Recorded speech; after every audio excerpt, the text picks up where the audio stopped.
Have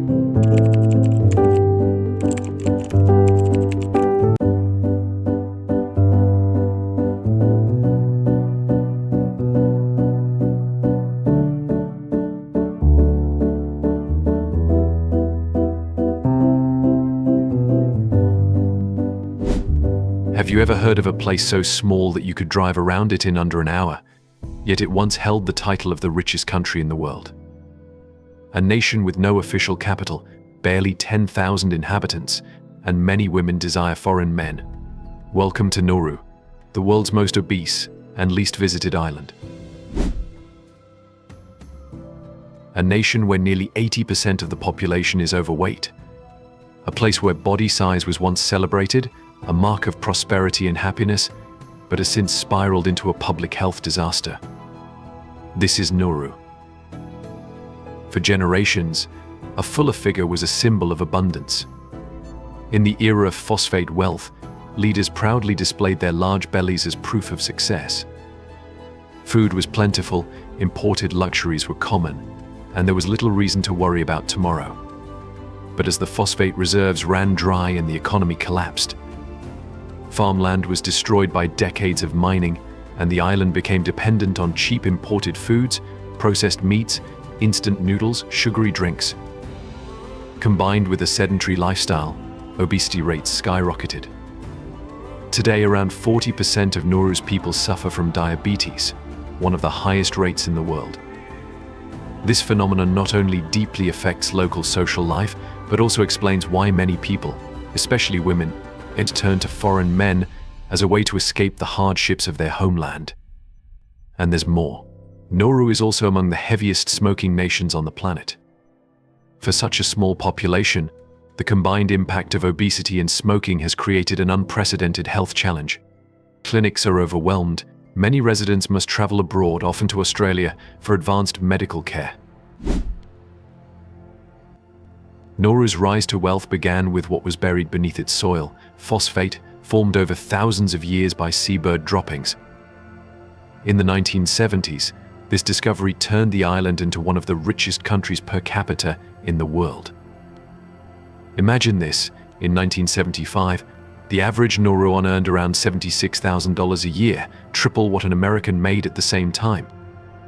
The island's streets, barely wide enough for 2 cars, were suddenly filled with Cadillacs and Land Rovers.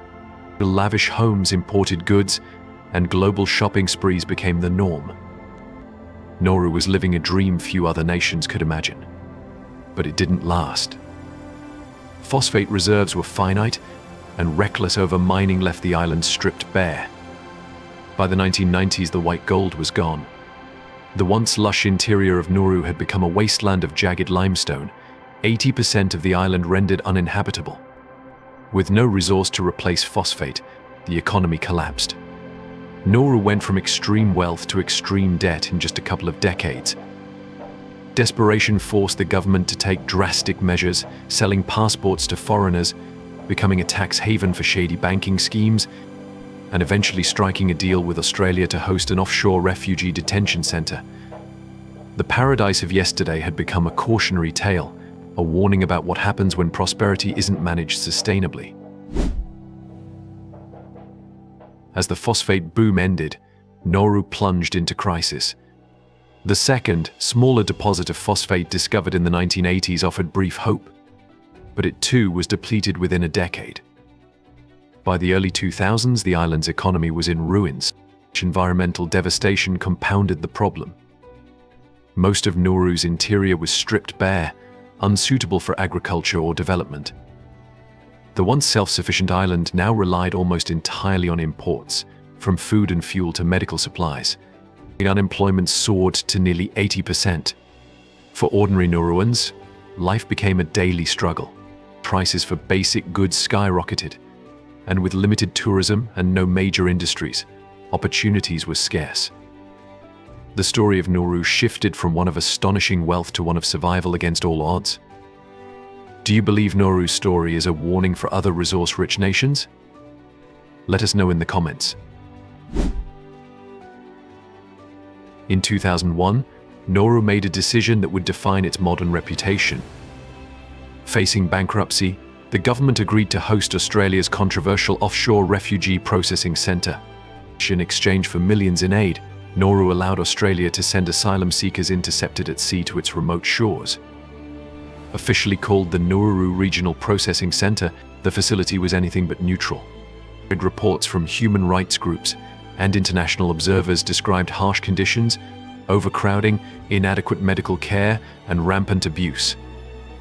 Mental health crises were common among detainees, with self-harm and protests making global headlines. The controversy didn't stop there.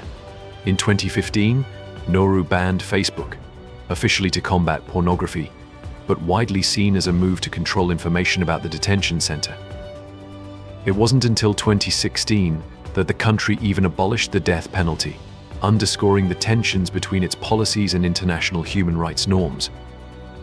For many outsiders, this detention center is the only reason they've ever heard of Nauru, a stark contrast to the island's tranquil beaches and small-town charm. Before we uncover why Nauru remains one of the least visited countries on Earth, take 5 seconds to subscribe to the channel and turn on notifications. Thank you, best of followers. Despite its tropical beauty, Nauru attracts only about 200 tourists a year.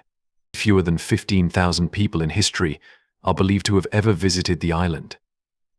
Why? A combination of factors: limited flights, high travel costs, strict visa rules, and virtually no tourist infrastructure. Reaching Nauru requires determination. Only one airline, Nauru Airlines, operates flights, primarily from Brisbane, Australia, and schedules are infrequent. And because the island is so small, attractions are few and far between. Yet for those who do make the journey, Nauru offers something rare: authenticity. This is one of the last places on Earth untouched by mass tourism, a chance to see life as it truly is, rather than how it's packaged for visitors. Comment number 5 below if you're thinking about visiting Nauru sometime soon. At just 21 square kilometers, Nauru is smaller than many neighborhoods in major cities. It's only larger than Vatican City in Monaco, but unlike those two known for religion and luxury, Nauru remains largely unknown to the outside world. This small size shapes every aspect of life here. There are no long road trips, no sprawling cities. Everything, from government buildings to beaches, is within a short drive.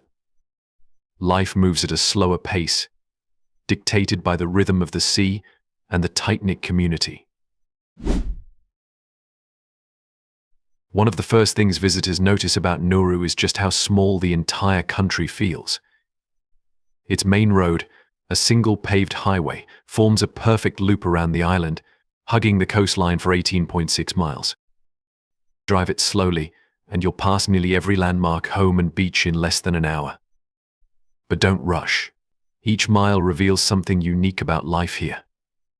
Along the southern coast, you'll see Nauruan district, home to the parliament and the only international airport. Head east, and the ocean views open wide, turquoise water stretching endlessly to the horizon. The northern coastline reveals remnants of phosphate mining, rusting conveyor belts, abandoned loaders, and skeletal rail tracks hinting at the fortune that once defined Nauru's history. Land another world awaits. The jagged limestone pinnacles of the mined-out plateau rise starkly, almost alien, like the surface of the moon. Standing there, you understand why so much of the island is uninhabitable. Decades of extraction stripped the land bare, leaving scars still visible today. And yet, life continues. Children ride bicycles along the ring road, waving at passing cars. Fishermen mend nets near the shore. Families gather at roadside stalls selling coconuts and fried snacks. On Nauru, this single road is more than infrastructure. It's the nation's lifeline, connecting every district, every family, every story. Unlike nearly every other country on Earth, Nauru has no official capital city. Instead, the government functions out of Nauruan district, a modest stretch of land on the southern coast. There are no grand government buildings, no capital skyline. Instead, you find a small cluster of offices, a courthouse, the parliament, and a few embassies. Nearby, the airport runway cuts through the landscape, so close that you can watch planes land from the steps of local shops. This absence of a formal capital reflects Nauru's character. Life here is decentralized, communal. Each of the island's 14 districts carries its own identity, with no single area dominating the others. Yaran might be the administrative center, but the heart of Nauru beats collectively, in family homes, local churches, and community gatherings spread evenly around the island.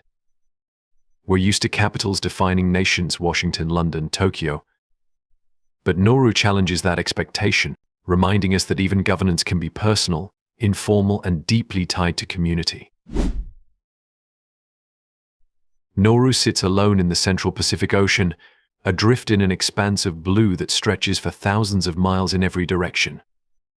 The nearest inhabited land, Banaba Island in Kiribati, lies over 185 miles away. Australia, its closest major partner, is nearly 1,900 miles to the southwest. The isolation is profound. Standing on Nauru's beach, there is no other land in sight, only the endless ocean and sky. Geologically, Nauru is a raised coral atoll, a ring of coastal lowlands surrounding an elevated plateau. This unique formation shaped the island's fate. The plateau, rich in phosphate, brought unimaginable wealth, but also devastating environmental consequences. Mining stripped 80% of the interior bare, leaving sharp limestone pinnacles and little fertile soil. From above, the mined-out heart of Nauru resembles a scarred crater, stark against the lush green fringe of coconut palms along the coast. This isolation creates both beauty and hardship.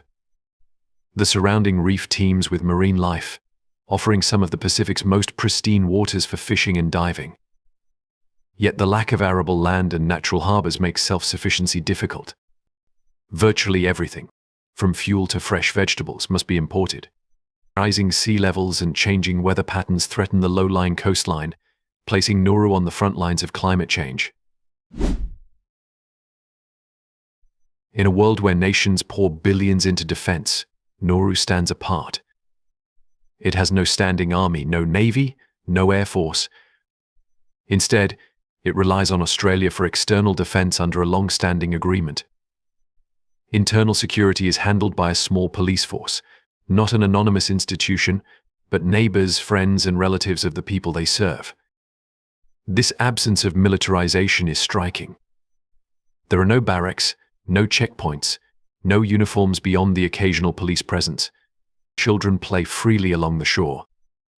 Life is not dominated by fear of conflict, but by the rhythms of community and family. Yet this peaceful image has complexities. Nauru's reliance on external powers, particularly Australia, has shaped much of its modern history.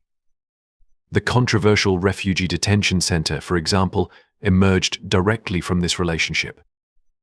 And while the lack of a military spares the island the burdens of war, it also leaves it vulnerable to external pressures and global forces beyond its control. At the heart of Nauru's story are its people, resilient, hospitable, and deeply tied to their land, despite its challenges.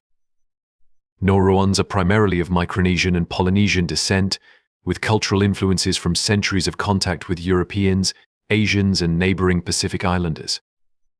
The result is a unique identity, Pacific at its core, yet distinctively Nauruan.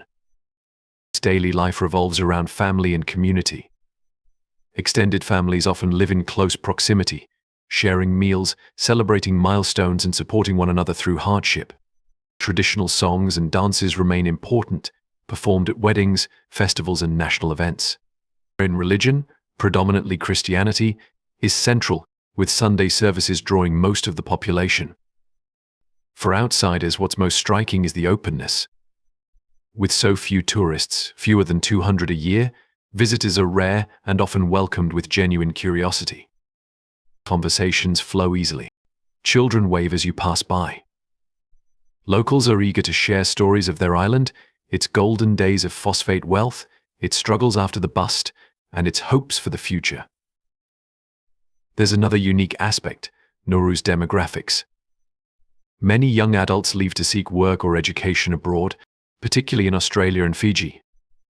This migration, combined with economic hardship, means a significant number of women remain single, fostering a cultural dynamic where outsiders, especially travelers, are often seen with warmth and interest.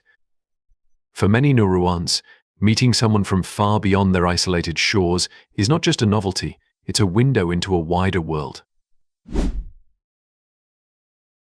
Nauru's small size and isolation have preserved traditions rarely found elsewhere. One of the most distinctive is the practice of bird catching. Using long, weighted lassos, men skillfully snare frigate birds mid-flight, a feat requiring precision and patience. Once caught, the birds may be kept as pets or used in ceremonial contexts, reflecting a deep respect for nature and ancestral customs. Sports are equally significant. Rugby dominates the island's athletic scene, with local matches drawing enthusiastic crowds. But Nauru is also known for weightlifting, an ironic yet fitting pursuit in a country famed for its size. Over the years, Nauruan lifters have competed internationally, proudly representing their tiny nation on the world stage. Festivals blend old and new. Traditional dances, performed in colorful dress, recount myths and celebrate community, while modern influences, from Australian pop music to global fashion, may weave seamlessly into daily life. Food is another expression of this blend. Alongside imported staples like rice and canned meat, locals still fish the reef and harvest coconuts, breadfruit, and pandanus. Perhaps most striking is how Nauru balances hardship with joy. Despite economic struggles and environmental scars, community events remain vibrant, full of laughter, music, and shared meals. It's this resilience, the ability to celebrate in the face of adversity, that defines Nauruan culture. Traveling to Nauru is not for the casual tourist. Only one airline, Nauru Airlines, serves the island, with flights primarily from Brisbane and a few Pacific hubs. Schedules are limited, and weather can disrupt plans, so flexibility is essential. Visas are mandatory and must be arranged in advance through the Nauruan government, a process that can take weeks. Once granted, you'll join an exclusive club. Fewer than 15,000 people have ever visited Nauru in recorded history. Accommodation is simple. A handful of hotels and guest houses provide basic comfort rather than luxury. Renting a car or scooter is the best way to explore, though with only 18.6 miles of road, you'll quickly become familiar with every curve and view. The currency is the Australian dollar, and while some larger establishments accept credit cards, cash is king, especially at local markets. English is widely spoken, so communication is rarely a barrier. What awaits is a journey into a world few outsiders know. Swim in crystal clear waters, walk through the haunting remains of phosphate mines, circle the island on foot or by bike, and most importantly, meet the people whose lives are interwoven with this land. Nauru offers no tourist clichés, no staged attractions, only authenticity in its rawest and rarest form.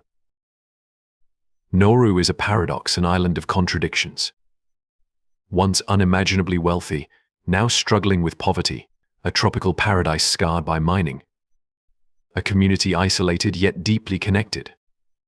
Its story is both cautionary and inspiring, a testament to human resilience and a warning about the cost of unchecked exploitation.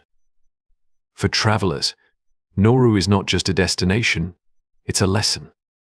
A reminder that behind every statistic, obesity rates, phosphate reserves, refugee camps, are real people navigating the challenges of survival and the search for dignity. Would you visit Nauru? What surprised you most about its story? Share your thoughts in the comments, and if you're curious about more hidden corners of the world, subscribe for the next journey. There are countless stories like this waiting to be told. Thanks for being with us on this great journey. Leave your thoughts in the comments and like to help us. Remember to subscribe for more. See you soon.